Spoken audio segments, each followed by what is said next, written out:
Hey, speakers, we're going to go ahead and get into it. So go ahead and like and subscribe, and let's get started. Hey, everyone, how's everyone doing? Hopefully, everyone has had a terrific weekend.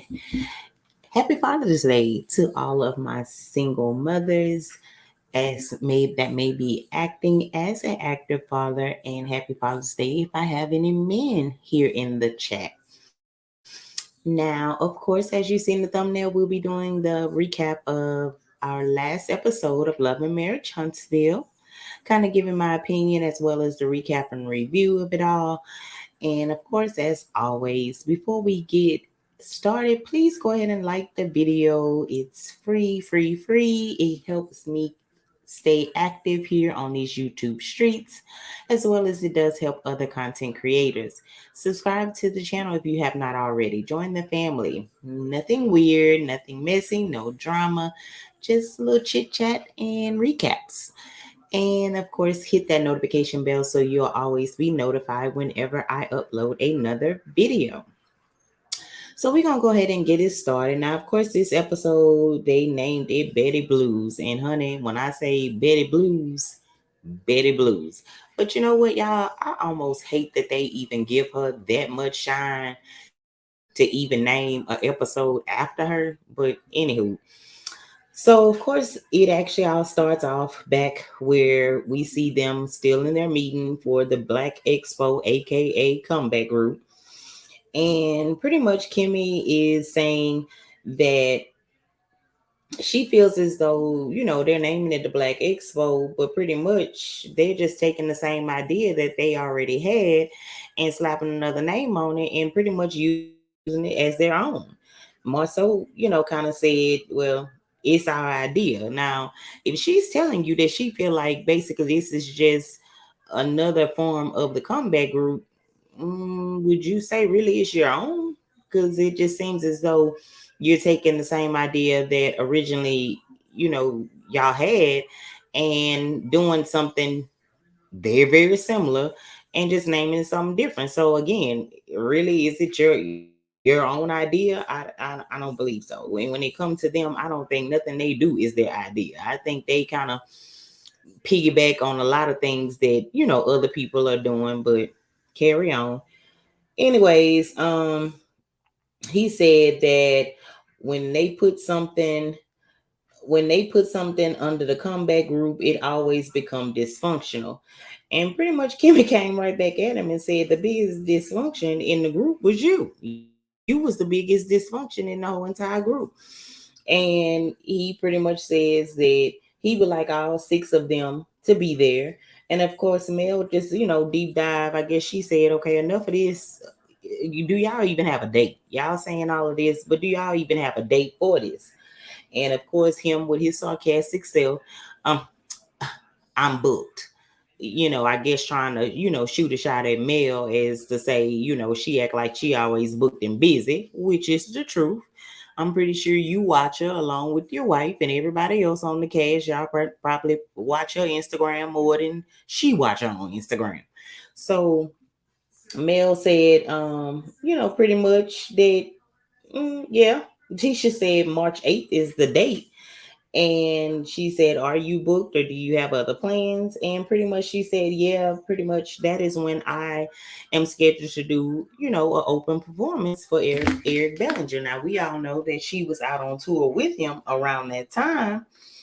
And pretty much Mel said that Tisha, you came out, you know, respectfully. She said, Tisha, you came out like the baby bulldog saying that y'all not paying no one, and now it's like y'all want everyone to be a part of it, and now you trying to cut corners to see what they could do to have her a part of it. So to me, I felt as though Mel, she peeped game. Like, you came out here like y'all ain't paying nobody and you roll with it or roll out, but in all actuality, you ain't on that same energy, because it's like now y'all pretty much saying that you gonna make special arrangements for me now that I say that that I can't be a part of it, or potentially I can't be a part of it. Y'all gonna cut corners to make sure that I'm a part of it. And in my opinion, I feel like, yeah, they'll go to the moon and back because they know that Mel is probably the only one that is really going to get people out. Mel is going to be the probably the biggest flex to get y'all even sponsorship. So you have to pretty much have her name affiliated to probably get anything in motion. And they recognize that and they know that. So you came out here with this big old plan thinking that this woman was just gonna jump on board. And now that you seeing that she got a pushback, now you trying to back up like a crawfish and become humble because really and truly you knowing you need her. Just call it for what it is. So Mel said that it's like Tisha, she felt like, Tisha, you don't want to be here. I could sense it. You don't want to be here. Maybe we need to reschedule all this. She's saying she felt as though, you acting closed minded right now. And Tisha said, no, it's just frustrating. Mel then goes on to say that the energy is one of the reasons, pretty much she said in her confessional that pretty much the energy and the vibe that she is getting, it tends is, Mel ain't with the negative. And whenever she feels something, she will get up and make a mad dash for the door. And she said that's one of the reasons, as well as she ain't just really just comfortable sharing the space with Martell and working with Martell. And who could really blame her? And then Maurice goes on to say that if it's not all the six of them being a part of it, that he don't really want nothing to do with it. And I guess he's feeling that way because, again, it seems as though they have taken the original idea of the comeback group, stamped another and put another name on it, and now they're trying to make it all about them instead of including the other four people that pretty much is a part of this. You want them to be a part of it, but you want you and Letitia's name to be the only name, like, in the highlight, like, yeah, like this is your idea, when in all actuality it's not. You want to take the credit for all of this when really and truly it's not. You have four other people that would be a part of this, that came up with this idea as a collective, but you want to make it seem as though you and Letitia, was the one that came up with this grand, great idea. Come on, y'all. Even your brother is calling you out on the BS. So then Marceau asked Mel, would she be willing to do it in person? And Mel said, to be honest, a lot has happened. And she said, pretty much, I guess, when it comes to it, just on the reunion, she was being said that she had a black heart. And I still don't understand how is it that all of a sudden she done went from having a black heart to now you doing everything short of begging her to be a part of, this event. But I think this has a lot to do with maybe the low views that we're seeing here every week, the ratings being so low, because now it seems like everything with this show seems forced. Like, we all heard Carlos say that he went to Huntsville before they started filming and pretty much let them all know we gonna have to do something different. And pretty much 9 times out of 10, they all, realize, okay, we got to fall in line or we might not have a show. I think that worked for everybody, but probably with Mel. But of course, Mel had an agenda. She does everything strategically. We've heard her say this. For one, we all knew that the 100th episode was coming up. We all know that, syndicated her. So, of course, she had a goal to meet. And with the others, it was just like they need this. They need this way more than Mel do, in my opinion. So it seems like everything that they're doing now seems forced and fake because we already know really how y'all feel about each other. And Mel kind of points that out. Like, y'all done went from having this feeling about me to all of a sudden now you feel as though I have to be or I need to be a part of what y'all got going. And she said pretty much we need to take baby steps. And baby steps don't mean that I'm going to jump into something with y'all because I agreed to make baby steps towards this. So then in confessional, Marceau said that he is okay with Mel not being not being there or losing Mel. He okay with it. But then, of course, it means that Maurice is not going to be there either. So that's already, you might as well 2 to 3 people, because if Maurice is not in it, you already know Kimmy is not going to be a part of it because she have just as much pushback as he do. So you looking at 3 people gone. So that leaves what? You, Martell, and Tisha, the Three Stooges. Oh yeah, y'all wouldn't. It would never be nothing getting done, under that circumstance. So then we go on where we see where Mel and Nell meet up to do like a pole dancing class. Mel said that Nell has shown, that she's someone that she could somewhat trust. She's shown that she has been loyal throughout the process. So, she would like to spend some time with her. They start the class and then they go on to talk about other things. Mel said, we got I hope you got this routine down. You got to get this routine down. And Nell pretty much said, no, not about me. What about you? I seen you on IG and I even seen his arm. So that must mean he's special. And Mel went on to tell her that yes, pretty much she enjoyed her week of Valentine's weekend, which was, the weekend that we all got to see that famous arm. And she said she think they were in the car, and that was on Valentine's Day. And she said that he is everything that she ever wanted. She said if seen any of my posts, I've always talked about, someone that was a professor, protector, and a provider. And she said he's all of that. She goes on to say that she didn't know that all that time she was married, she wasn't protected. She said she didn't realize that until after the marriage was over. And she said that in her confessional that your husband or your mate should be your protector, but pretty much she felt like she was sleeping with the enemy. And I can't even do nothing but agree. Where's the lies? Where's the lies? Where's the lies? And basically, to me, we have seen time and time again that he has proven to be just that, the enemy. She goes on to say that, she don't have um that issue, and it blow, she said that she don't have that issue now, and it kind of blows her away. And she's, she often cry about it, because basically it's like, it's amazing how all of a sudden things can turn around in her favor. And I'm really, really happy for her that she, she is in this space where she is happy. um a lot of people have been speculating that old Mel's single again, and this, that, and the other. And me, in my opinion, I I don't know. I don't know. I don't want to put that out there. I don't want to say that. I hope whomever she, was dealing with, I'm hoping that their relationship is still a go. I'm hoping that she's still in a happy place. Now, don't get me wrong, it doesn't take a man to be in a happy place, but she basically spoke very highly of this person. And it could just be a situation where she may be just kind of like saying little things maybe to throw people off, because as we all know, Mel is not really ready to bring to the forefront of whom that person is, which kind of segues into what Nels asked her is, am I going to get to meet him? And she said, girl, she said, people probably won't even know who he is until I'm married.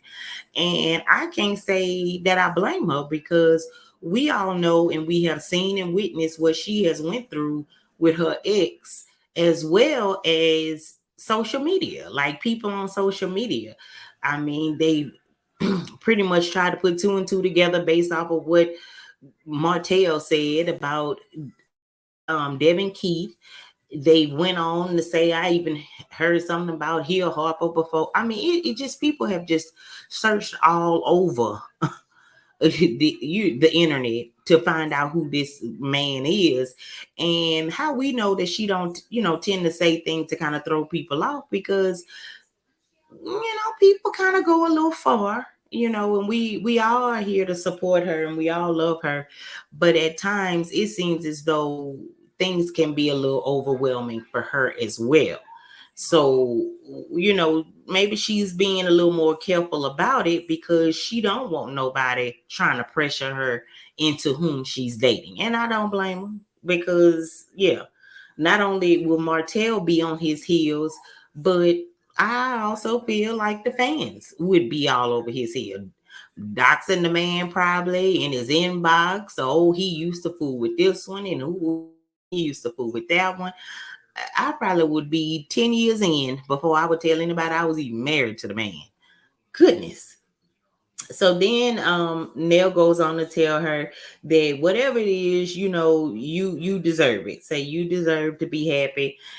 Mel told her, then goes on to tell Nell about the Black Expo and tells her that she don't mind doing it, but she can't look over, everything that has happened. She said at one point Beyonce had to leave Destiny's Child. So meaning to tell her that I ain't got to stay a part of that.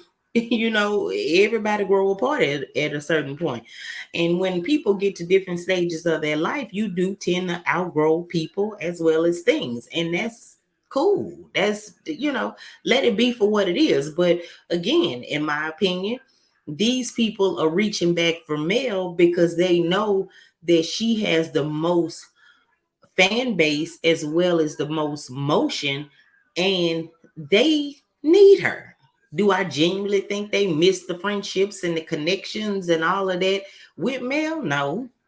I think that they're doing this for their own personal reasons. We need her to be able to promote what we have going because they know that with her name attached to it, it's going to move things. And to me, I'm just glad that she not naive and she don't fall for it. So then we go on to the next scene where we see where Tisha and Marcel go to look at their new location, which is supposed to be a temporary location while they do the renovations on their home. Marcel said that him and MJ can go ahead and stay at the home where they could be there to do the work. However, while Tisha and the girls stay over there at the temporary house. And Tisha said, no. And she said they won't have a bachelor pad. And pretty much Marcel goes on back and forth, trying his very best to convince her and to prove his point. And he is, when I say laying it on thick, now he seemed like to me that he has a whole nother agenda to all of this. The way he was going at her and trying his best to prove his point, I honestly feel like he has a hidden agenda. And I felt like Tisha peeped game on what he was really trying to do. And while he's saying MJ will be over there, MJ probably will be over there one night, and before you know it, he'll come up with an excuse why MJ need to come with them, and he'll be doing whatever he wanted to do, honey. So yeah, now this one time I see where she kind of stood her ground, and pretty much she said she not bending. She ain't bending, she ain't going for it. So then he tries to go on and put on this guilt trip. He said, well, the labor costs will come out of the allowance and you'll have to pay for it. And she was like, oh yeah, we'll pay for it. And letting them know, yeah, we gonna pay for it. So I really and truly don't think Tisha is as slow as she tends to sometimes come off, because it's either that or it's just she's getting to the point that she's tired of him making her look like something on TV. Because I'm pretty sure that she be in the comments. I'm pretty sure she do watch channels and she see where he sometimes have her out here looking crazy. So I don't know if she growing a backbone for the internet, or is she really at that point that, I'm fed up and I ain't gonna go for this with you. So then we go on to see where Courtney and Marceau kind of meet up. And to me, y'all, to be honest, in my opinion, I feel like they ain't have nothing else to see. I mean, they ain't have nothing else to film or show, or maybe they wanted to give Courtney some airtime. I don't know. But this here scene here just absolutely did not make no sense to me at all. But anywho, they meet up. Courtney asks Marceau about well, I'm sorry, Marceau kind of tells Courtney that the space that they're in is where it's going to be the barbershop. And it kind of took me back to a couple of weeks ago.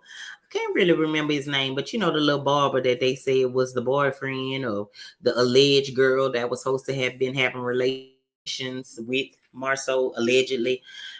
But it kind of took me back, and I was like, I wonder, is this the little space that he was talking about? But anywho, So then they go on, and Courtney was saying that, he wanted to ask him about how was it, working with family, being that Jalen worked for Marceau, and pretty much he said you have to have trust in whomever you choose. And Courtney goes on to tell him how they fired Junior. They hadn't talked to him since, the firing. And Marceau says that he's had to fire his family before, even including Maurice, because at that time Maurice was going through something with Kyle, and he was stressed, and he didn't feel like he should have been stressed as well. Again, I ain't spending too much time on that because I feel like this was a filler little thing. I don't know who they was trying to give more airtime to, but honey, for the sake of the viewers, you could have just left that where it was. So then we go on to see where Letitia and Mel meet up.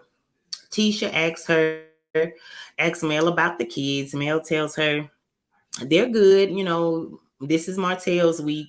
And, she let Tisha know that she never imagined a time having to go 7 days without her kids. And Letitia say, I can't even imagine. She said, I don't even know what it feel like. We know that you are the sole, provider, is the sole parent in the household. We know, because it don't even seem like Maurice would. I'm sorry, Marceau would even know what to do with the kids. We remember when I think she was, when she first went back to work or something, where he gave one of the children peanut butter or peanuts or something, and the child had a allergic reaction because he didn't even know that the child was allergic. That just goes to show right then where he stand with the children. But then Mel says in her confessional that pretty much she said that right now they still in the middle of a custody case, so she wasn't going into detail about all that with Martell. And I'm pretty sure she ain't got that much trust in Letitia to tell her all of that anyways. So then Tisha tells Mel that, she pretty much wanted to talk about the meeting because she said she's used to Mel coming into meetings as a leader, having a voice. And Mel said that it's, kind of twofold with that. One part is that, at that particular time they were in a better place, but a lot has happened since then. She also said that she not going to be the Mel that she once was in the past, when she was, the bright, bubbly, yeah, let me take and let me share all my ideas with y'all. Because it has been a lot has happened, a lot was said, and some things you can't undo. She said that months ago no one was, on the same page. Everybody, pretty much, we all seen it, was against her, and now all of a sudden everybody wants her to be all a part of everything they got going. Tisha said that she does respect that, but the event is going to be great, and it would even be, greater if Mel was there. And we know yet again, we all knowing that you need Mel there for this to even go over. So then Mel said that she don't mind sharing ideas, but she don't need nobody trying to convince her to do something. Because pretty much she's saying, I'm gonna make up my own mind. I don't need nobody to keep reminding me, telling me about it, texting me about it, or none of that. It is what it is. So then Tisha said, I she said,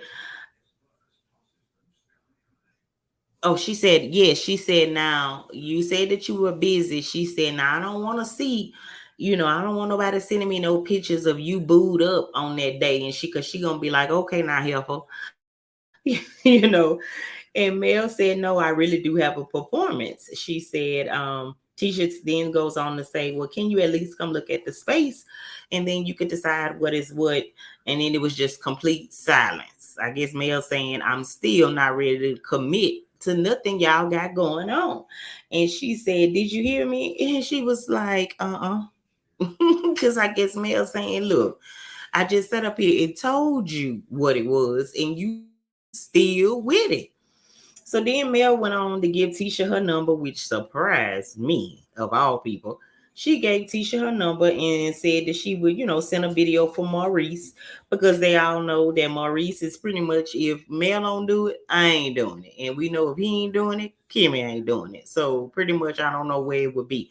And so, Tisha was kind of asked, if you're not going to be able to be a part of it, will you at least make an appearance? So basically at this point, they willing to take whatever she gonna give, they willing to take it, because they need her. They need to somewhere have her highlighted somewhere to make a little noise.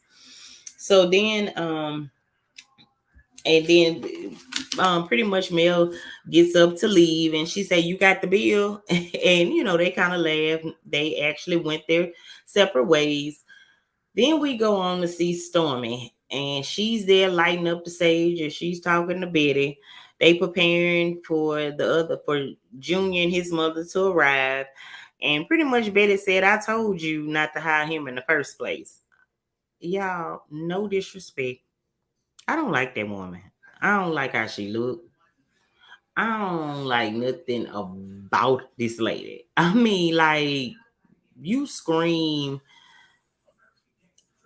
the Wicked Witch of the West or something. I mean, I just don't know. So then they all sit down and talk, and Junior's mom said that why, she asked Stormy, why didn't you tell me, about the situation with Junior?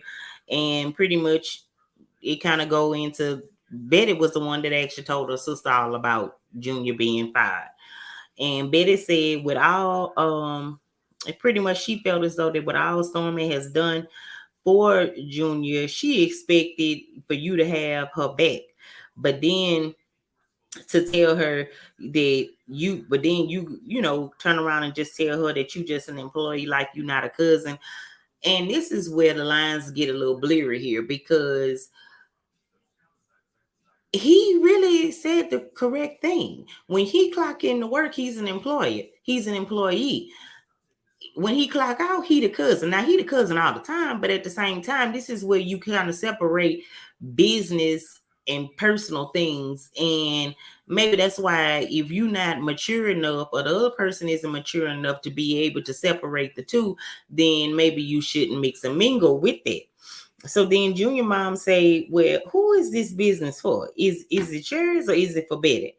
And I'm like, please say that, because I was wondering the same thing, because I'm trying to figure out why is Betty there and why is Junior's mama there? Because Junior grown, Stormy grown, it's her business. He was the employee. So if anybody should have talked, it should have been them. I'm trying to figure out, like, why is Betty making the decisions? Why is she talking? Like, why is you talk? She just come across to be the type of mother, my daughter made it, and I gotta protect her money, and I gotta protect and make the decisions for her, so I can control what's going on the back end. That's what it's given to me. Almost remind me of a Mama Joyce situation. So then Betty said, Stormy paid over $15,000 to get him out of jail. And Junior jumped up, because that was the first time I heard him even say anything. And it's about him. It's like they talking all up over him like he ain't there. And he was like, who give a F? And I'm saying, baby, you better say that. And I ain't sitting up there upholding him, disrespecting his elders. But at some point, somebody need to say something, because Betty seemed like she run all y'all. So then his mom says, take this mic off of me, because nobody is perfect, and she ain't perfect, and everybody made mistakes. And she said, have I ever mentioned how Stormy went to jail? And baby, I'm pretty sure that caught everybody's attention. Baby, she put it out there. Don't be sitting up here down, putting my child down because he made mistakes when yours made the same mistakes.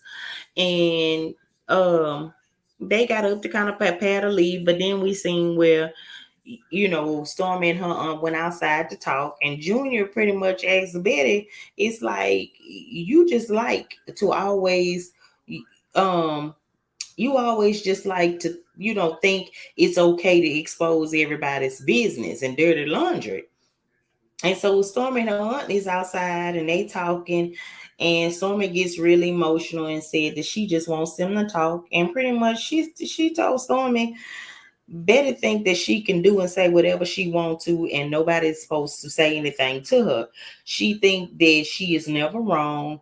And she said, if we talk, you probably gonna be bailing both of us out of jail. And pretty much that's where the episode kind of end. But she letting her know, I ain't finna let Betty run me. She can run you, but she ain't finna run me. And she was like pretty much telling her, if me not having a relationship with her is gonna affect my relationship with you and your son and your husband, then okay, it is what it is. But I ain't dealing with her. And she kind of, she was emotional about it, or however, it just seemed like this family may have some underlying issues. And in my opinion, I feel like Betty probably is the root of it all, because she just seemed like she bossy, she want to be in control. And we just tell how her demeanor is, even on the internet. She believed that her child boo-boo don't stink. She believes that, Stormy made it and everybody else is beneath her. So I have the right to talk to y'all as though y'all ain't nothing, which is so not right, because your child may have made it to a certain tax bracket, but her mentality ain't matching. Make it make sense a little bit, and neither is yours. And I can't even imagine this woman in a classroom. I can't imagine her in the classroom. But anywho, like I said, that was where this episode pretty much ends. We see where next week Martell is gonna finally meet up with that therapist, the show therapist, because this can't be a real one. Martell's brother also will be joining on the next show, as well as we see where Marcel and MJ kind of going, ain't having a good time. And we see where Maurice and Kyle will talk about their monster situation again, which I am so tired of that. I guess this is their storyline. But pretty much, y'all, that was it. Let me know down in the comments how y'all felt about this past week's episode. It was okay. I'll rate it about 8.5, somewhere along there. It was okay. I guess we'll see Tuesday what the ratings is looking like and hitting for. And pretty much that's it. Again, comment down below. Let me know how you feel. Now, I will be doing another video that will probably come out a little later today, because I seen that our girl Coleslaw been roaming these streets. We trying to see what is up with her. What do y'all think is going on? We gonna talk about it a little bit in the next video, as well as I will be uploading my Bell Collective review. If y'all have not started watching Bell Collective, I highly recommend. I am really enjoying it. I am really enjoying watching it. I'm almost enjoying it, as I said before, a little bit more than Love and Marriage Huntsville for some strange reason, but I'm really enjoying it. I did my recap and review of it last week, as well as my recap and review of Love and Marriage Huntsville last week, as well as I also kind of did a little video on Martell. If you haven't seen it, you can always check out those videos. Of course, they're under my live videos. You can check those out. Now, again, if you have not liked the video already, please go ahead and tap dance on that like button. Hit the subscribe button if you have not joined the family. And please go ahead and turn on the notification bell so you'll be notified whenever a video come up. And until next time, y'all enjoy the remainder of your day.